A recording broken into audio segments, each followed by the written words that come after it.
দিয়ে কাঁদতে মন চায়, কেন আমাদের নবীকে গালি দেন?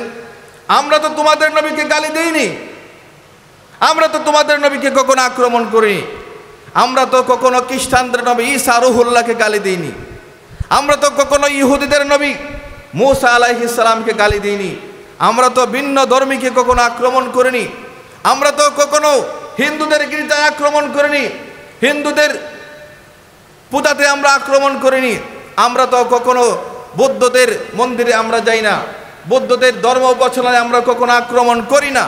তাহলে কেন এই ইহুদি খ্রিস্টানেরা কিছুদিন পরে পরে আমাদের কলিজার মধ্যে কেন তার আগুন লাগিয়ে দেয়? আমরা তাদেরকে পরিষ্কার ভাষায় বলতে চাই, তোমরা আমাদেরকে পরীক্ষা নিতে চাও আমাদের নবীকে আমরা কত ভালোবাসি? তোমরা কিছুদিন পর পর আমাদেরকে টেস্ট করতে চাও আমরা আমাদের নবীকে কত মহব্বত করি?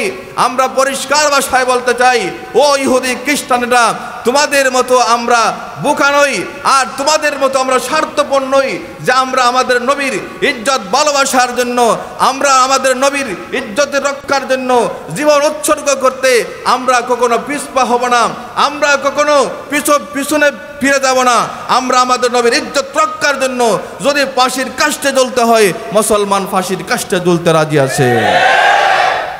আমার ভাইয়েরা, সুতরাং আজ আমাদের প্রিয় নবীজি বিশ্ব নবী মুহাম্মদুর রাসূলুল্লাহ সাল্লাল্লাহু আলাইহি ওয়াসাল্লামকে ব্যঙ্গাত্মক করে, তাকে ব্যঙ্গচিত্র করে সারা পৃথিবীর মুসলমানদের অন্তরে আজকে তার আগুন লাগিয়ে দিয়েছে।